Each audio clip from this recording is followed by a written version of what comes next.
Okay, ji. Students, formally, Bismillahirrahmanirrahim. Today, in first day chemistry, we will discuss first isomorphism and polymorphism. According to reduced syllabus, हम अपने काफ़ी topics को chapter number 2 से cover up कर चुके हैं। हितेश ने मुझे टेक्स्ट किया था कि लास्ट वीक जो मैंने न्यूमेरिकल करवाया था वो उसमें कुछ कंफ्यूजन है, तो हितेश मैं उससे दोबारा डिस्कस कर लूँगा, डोंट वरी। अभी हमने 5 ईयर और 10 ईयर के न्यूमेरिकल्स को भी टच करना है, तो मुझे थोड़ा सा कोर्स आगे प्रोसीड करने दें।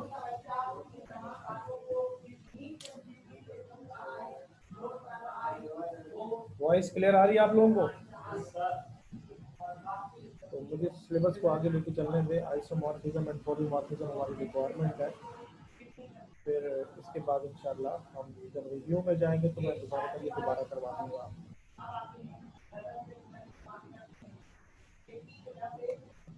आइसोमॉर्फिज्म और पॉलीमॉर्फिज्म बच्चों पढ़ने से पहले ना आप लोगों को कुछ बेसिक कॉन्सेप्ट या मजीद क्लियर करने की ज़रूरत है। थोड़ा सा मैं यहाँ पर रिव्यू करता हूँ। सबसे पहली चीज़ जो आपको ध्यान में रखनी है वो ये कि हमारे पास जितने भी सॉलिड सब्सटेंसेस है वो दो तरह के होते हैं। एक वो है जिसको हम कहते हैं क्रिस्टलाइन, और एक वो होते हैं जिन्हें हम एमॉर्फस कहते हैं। क्रिस्टलाइन की जो मिसाल है वो NaCl है, और एमॉर्फस की जो मिसाल है, एमॉर्फस का आप ध्यान रखिएगा। फर्स्ट एग्जाम्पल आपके लिए फ्लोर है आटा, इसी तरह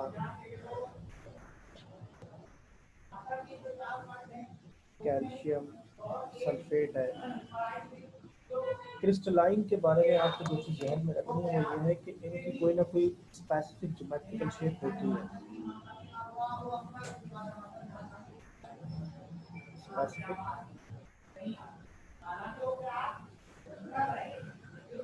ज्योमेट्रिक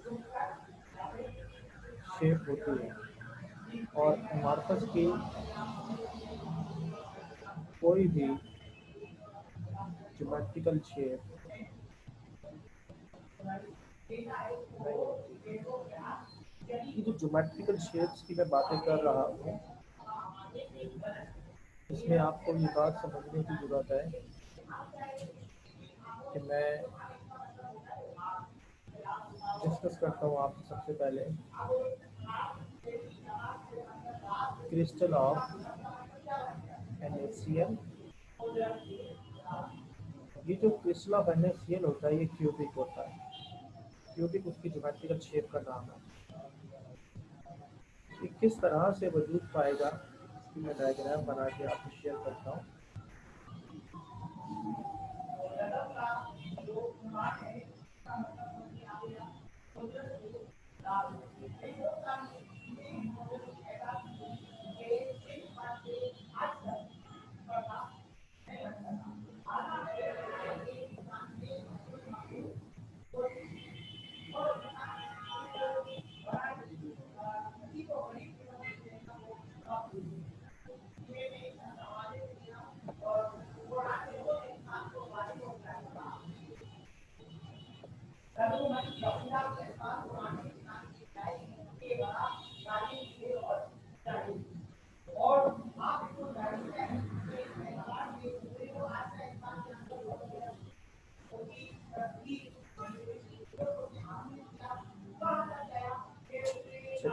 स्टूडेंट्स, ये मैंने आपके सामने एक क्यूबिक शेप बनाई है।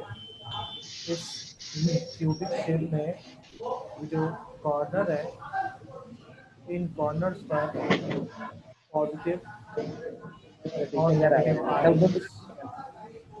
माइक बंद कर लीजिए आप लोग, बॉयज अपने माइक बंद करें। कि जो क्यूब के कॉर्नर्स हैं, इन कॉर्नर्स पे आइंस एक दूसरे में ऑर्गेनाइज्ड है। अगर इस जगह पे कोई पॉजिटिव होगा इस जगह पे अगर Na का पॉजिटिव है तो फिर इस जगह पे Cl का नेगेटिव होगा। इससे नेक्स्ट पे सोडियम का पॉजिटिव होगा, इससे नेक्स्ट पे Cl का नेगेटिव होगा, इसके नेक्स्ट पे सोडियम का पॉजिटिव होगा, उसके उधर क्लोरीन का नेगेटिव, यहाँ क्लोरीन का नेगेटिव, यहाँ सोडियम का पॉजिटिव। ये आपके सामने जो क्यूबिक शेप आ रही है, इस क्यूबिक शेप में ये वाली साइड लेंथ है, ये वाली साइड विड्थ है और ये वाली साइड हाइट है। याद रहे, अगर हम रिप्रेजेंट करें लेंथ को ए से, विड्थ को बी से और हाइट को सी से, तो हम क्यूबिक शेप में कहेंगे कि ए बराबर होगा बी के और ये बराबर होगा किसके, सी के। यानी लेंथ, विड्थ और हाइट ये तीनों हमारे पास बराबर होती है। अगर लेंथ, विड्थ और हाइट बराबर पाई जाएगी तो हम कहेंगे कि हमारा जो क्रिस्टल है वो क्यूबिक शेप में है। लेंथ, विड्थ और हाइट ए बी एंड सी ये सब मिल मिला के इस तरह से होगा। यही आपको एक लव सीखना पड़ेगा, यूनिट सेल। बेटे किसी भी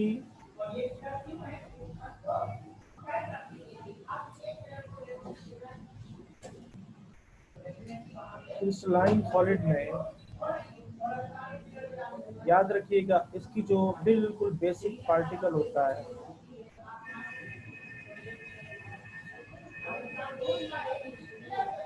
इसका जो बेसिक पार्टिकल है वो कहलाता है, वो यूनिट सेल है।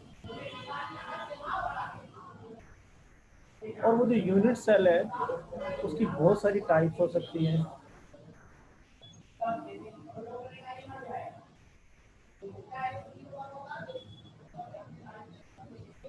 या हम कहते हैं कि क्रिस्टल सिस्टम बहुत सारी टाइप है। तो बच्चों बेसिकली तो हमें पढ़ना है आइसोमॉर्फिज्म और पॉलीमॉर्फिज्म, मगर हमारी रिक्वायरमेंट ये है कि जब तक क्रिस्टल सिस्टम हमें समझ में नहीं आएंगे, हमें आइसोमॉर्फिज्म या पॉलीमॉर्फिज्म क्लियर नहीं हो सकता। तो मैं इसलिए डिटेल में इसको लेके जा रहा हूँ, और जब ये सारे टॉपिक क्लियर हो जाएंगे फिर मैं आइसोमॉर्फिज्म और पॉलीमॉर्फिज्म आपको समझा पाऊंगा। टाइप्स ऑफ यूनिट सेल में आप ऐसा करें, अपनी बुक ओपन करें, मैं थोड़ा सा गाइड करता हूँ बुक से। वैसे याद करें।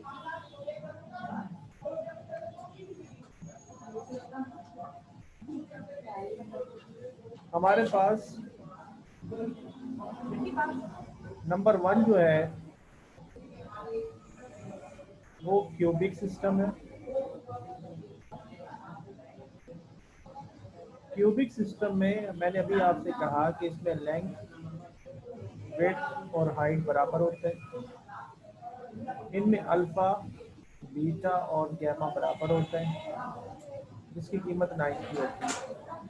ये अल्फा, बीटा, गैमा इस क्यूब स्ट्रक्चर में बनने वाले 3 एंगल हैं। एक एंगल ये होगा अल्फा, और दूसरा एंगल ये होगा बीटा, और तीसरा एंगल याद रखिए कि यहाँ पर ही होगा, वो होगा गैमा। 3 फेज होते हैं। इन्हीं तमाम साइडों के दरमियान जो बनने वाला एंगल है वो 90 डिग्री का होगा।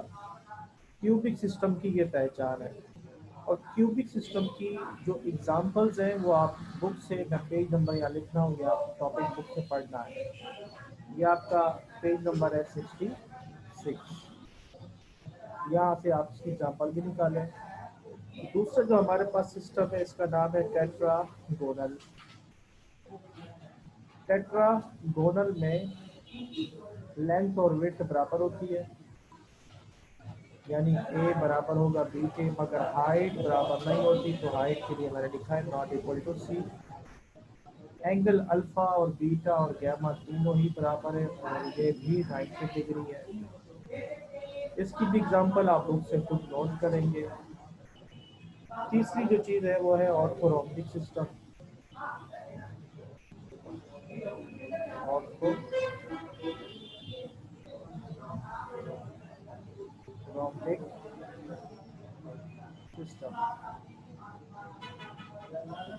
ऑर्थोरोम्बिक सिस्टम में आपको ये बात याद रखनी है कि लेंथ,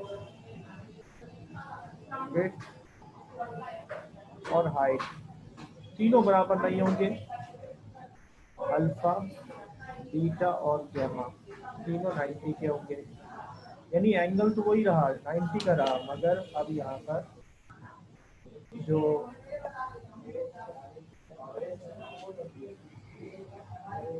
लेंथ, विड्थ और हाइट की वैल्यू है वो बदल जाएगी। तीनों डिफरेंट लेंथ के होंगे। इसकी भी एग्जांपल आप बुक से करेंगे। चौथी है ट्राइगोनल।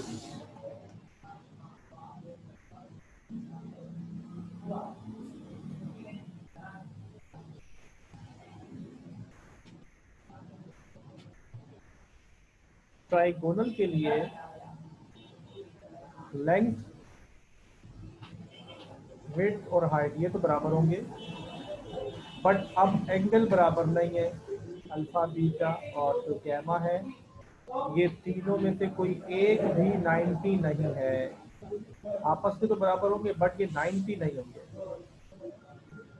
कौन से क्रिस्टल्स हैं जो कि ये शेप रखते हैं उसकी एग्जांपल आप बुक से लिखेंगे, आपको मिल जाएगी KNO3 और AgNO3 है।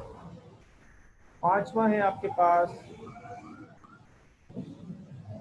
हेक्सागोनल।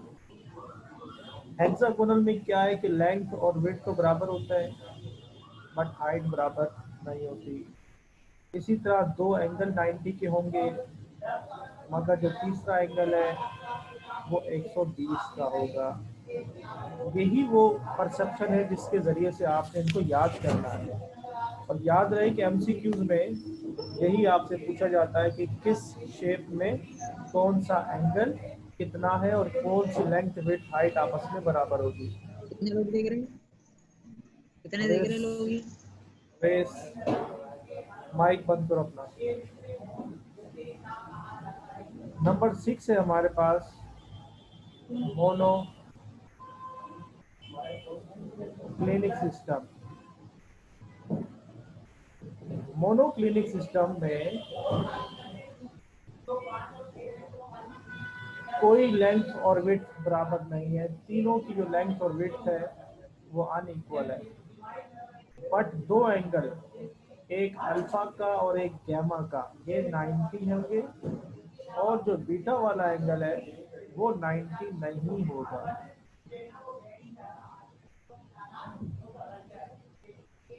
लास्ट है हमारे पास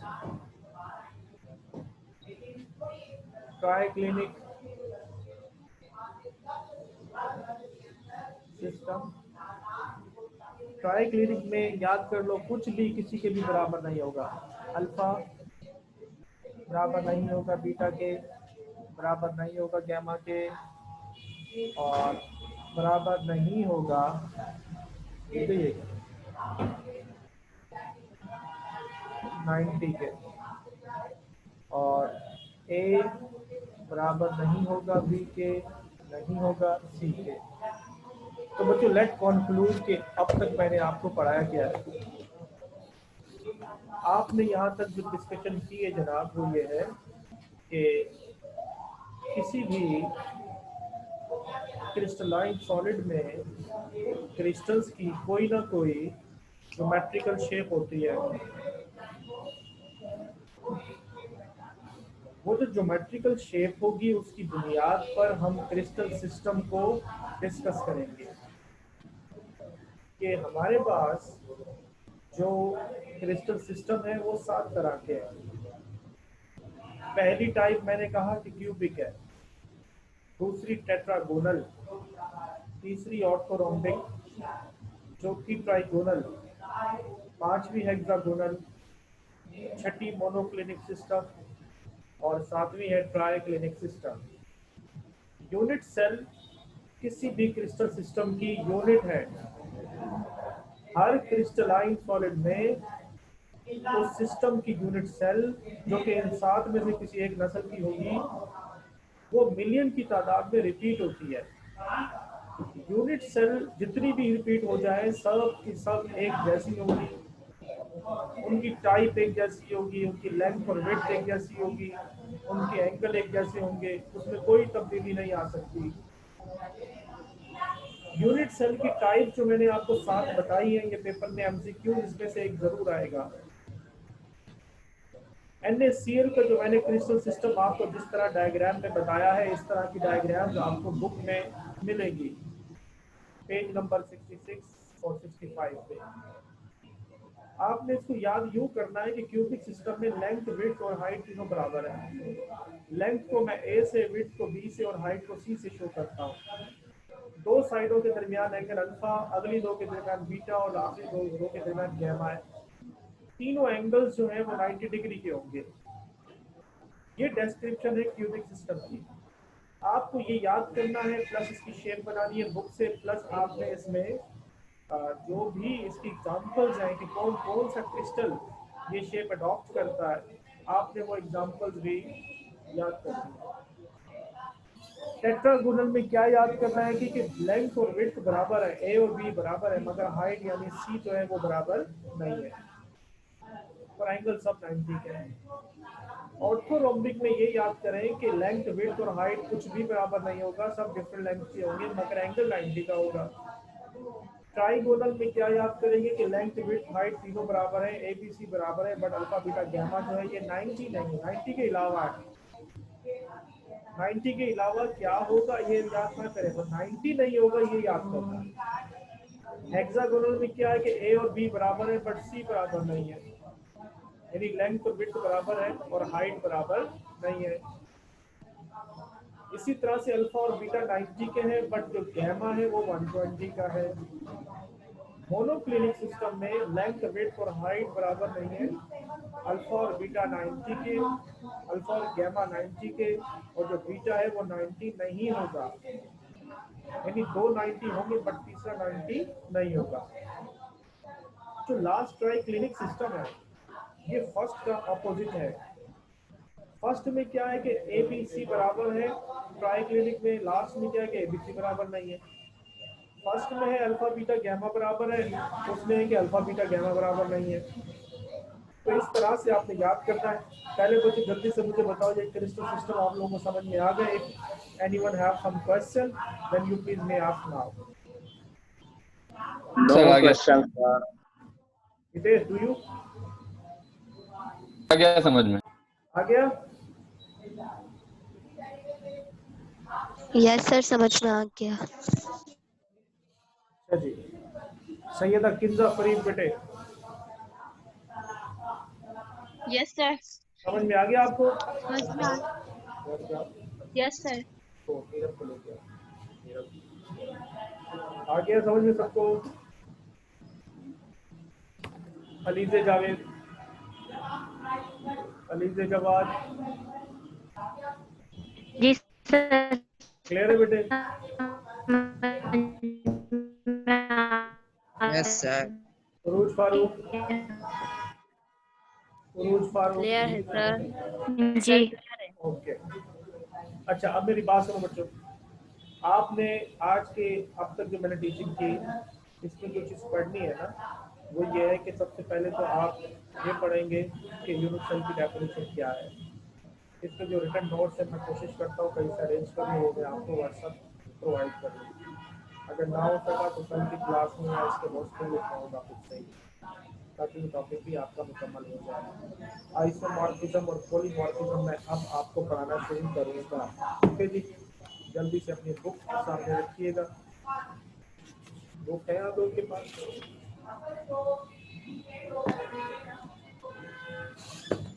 बेटे बुक्स हैं आप लोगों के पास? जवाब तो नहीं दे रहा। यस सर है। सर है बुक। आपने बुक Yes, निकाले, बुक निकाले और मेरी बात गौर से सुने।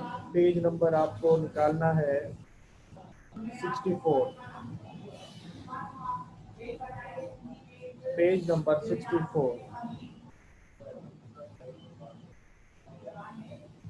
यहाँ बेटे आपको एक कंपाउंड नजर आएगा आइसोमॉर्फिज्म की हेडिंग में, कैल्शियम कार्बोनेट, और दूसरा है सोडियम नाइट्रेट। कैल्शियम कार्बोनेट और सोडियम नाइट्रेट ये दोनों ऐसे कंपाउंड हैं जिनकी शक्ल ट्राइगोनल है, यानी इनके जो क्रिस्टल्स की शेप है वो ट्राइगोनल है। दो अलग अलग कंपाउंड है मगर उनकी ज्योमेट्रिकल शेप सेम है। आइसोमॉर्फिज्म इसी को कहते हैं कि कंपाउंड अलग अलग होंगे मगर उनकी ज्योमेट्रिकल शेप है वो एक जैसी होगी। इसकी एक और एग्जांपल आपके सामने है, सोडियम सल्फेट और निकल सल्फेट, ZSO4 और NiSO4। दोनों अलग अलग कंपाउंड है मगर इनकी जो शेप है वो ऑर्थोरॉम्बिक है। तो नतीजा ये निकला कि दो मुख्तलिफ कंपाउंड जब एक जैसी ज्योमेट्रिकल शेप को अडॉप्ट कर लेंगे तो उन दोनों कंपाउंड को हम कहेंगे कि वो दोनों एक दूसरे के आइसोमॉर्फस हैं और ये फिनोमेना आइसोमॉर्फिज्म है। इसकी डेफिनेशन देखिए बुक में लिखा है कि when two substances have same crystal structure they are said to be isomorphous and phenomenon is called isomorphism. For example में NaF और MgO both form cubic crystal hence are isomorphous. ये दोनों की जो क्रिस्टल है वो एक जैसे हैं इसलिए इनको हम कहेंगे ये आइसोमॉर्फस है और इस फिनोमेना को कहेंगे ये आइसोमॉर्फिज्म है। बच्चों जब आपको क्लियर हो गया ये आइसोमॉर्फिज्म? Yes sir. अच्छा नेक्स्ट पेज पे हेडिंग Yes, sir. देखिए, नेक्स्ट पेज पे पॉलीमॉर्फिज्म है। अब पॉलीमॉर्फिज्म आइसोमॉर्फिज्म के बिल्कुल उलट है। पॉलीमॉर्फिज्म में क्या होगा कि कंपाउंड एक होगा मगर वो एक कंपाउंड एक से ज्यादा ज्योमेट्रिकल शेप्स में आ जाएगा। कंपाउंड है कैल्शियम कार्बोनेट, इसकी एक फॉर्म है कैल्साइट जो कि ट्राइगोनल है और दूसरी फॉर्म है एरेगोनाइट जो कि ऑर्थोरॉम्बिक है। यानी एक कंपाउंड एक से ज्यादा ज्योमेट्रिकल शेप पे आ जाए तो वो पॉलीमॉर्फिज्म कहलाएगा। अगर दो अलग अलग कंपाउंड एक ही ज्योमेट्रिकल फॉर्म में आ जाए तो ये आइसोमॉर्फिज्म कहलाएगा। आइसोमॉर्फिज्म और पॉलीमॉर्फिज्म एक दूसरे के उलट है। पॉलीमॉर्फिज्म की डेफिनेशन देखिएगा, a substance under different conditions can form more than one type of crystal. एक से ज्यादा किस्म की क्रिस्टल्स जो बना रहा होगा उसे हम कहेंगे वो पॉलीमॉर्फस है और इस फिनोमिना को पॉलीमॉर्फिज्म कहेंगे। नीचे लिखा है the substance which can exist in more than one crystalline form is called polymorphous. वो जो कंपाउंड है जो कि एक से ज्यादा क्रिस्टलाइन फॉर्म में आ पा रहा है उसे पॉलीमॉर्फस कहेंगे and the phenomenon is known as polymorphism. बताइए बच्चों ये दोनों टॉपिक आप क्लियर हो गए? Yes sir. यस सर हो गई। ठीक है यस जी। सर क्लियर Yes, है। sir. इसी पेज पे बेटे आपको यूनिट सेल की हेडिंग नजर आ रही है?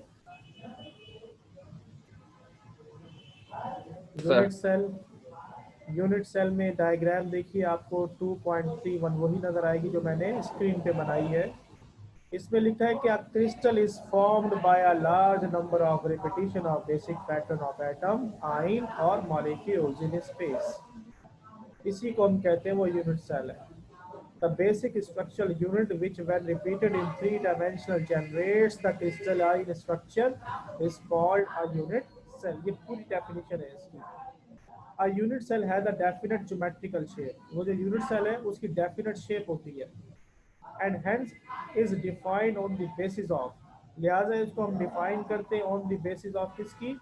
Length of its edges denoted by letters A, B and C और नंबर 2 है angle between the edges represented by alpha beta and gamma. ये वो सारी बातें जो मैं आपको स्क्रीन पे समझा चुका हूँ। क्या यूनिट सेल समझ में आ गया बच्चों? Yes sir. Yes, sir. Yes तो सर। यूनिट सेल की डेफिनेशन जो है आपने यहीं से आप कॉपी कर लेंगे। और आज का जो लेक्चर था मेरा वो यही था कि मैं आपको ये दो बड़े टॉपिक्स हैं इनको मैं समझा दूँ। पेपर में याद रखिएगा आइसोमॉर्फिज्म और पॉलीमॉर्फिज्म डिटेल में आता है।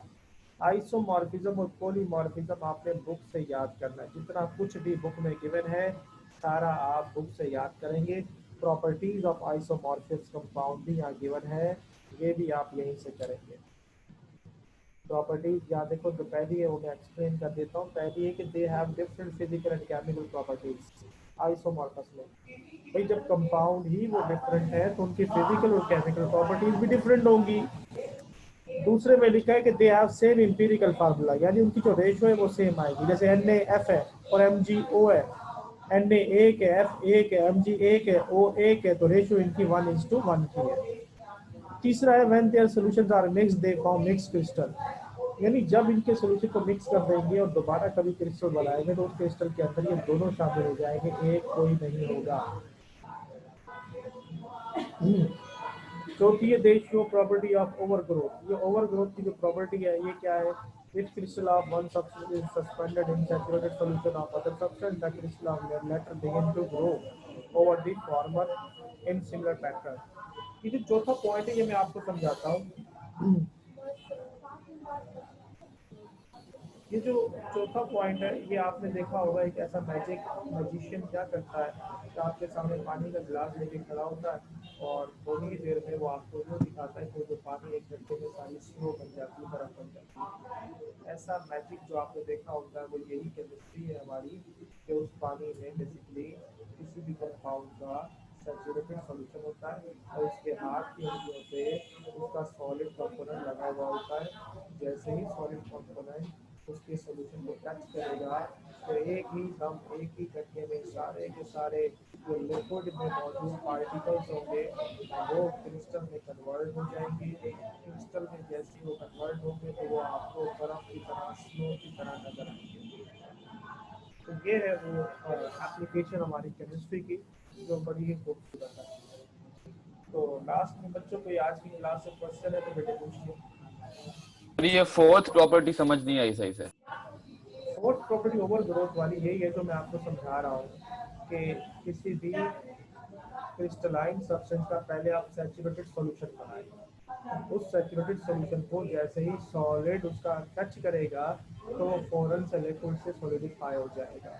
ये बात समझने के लिए आप यूट्यूब चैनल में जाइए, वहाँ over growth of a crystal search कर लें, वहाँ 2-4 वीडियो देखिए, आपको ये बात समझ में पूरी आ जाएगी। Over growth of a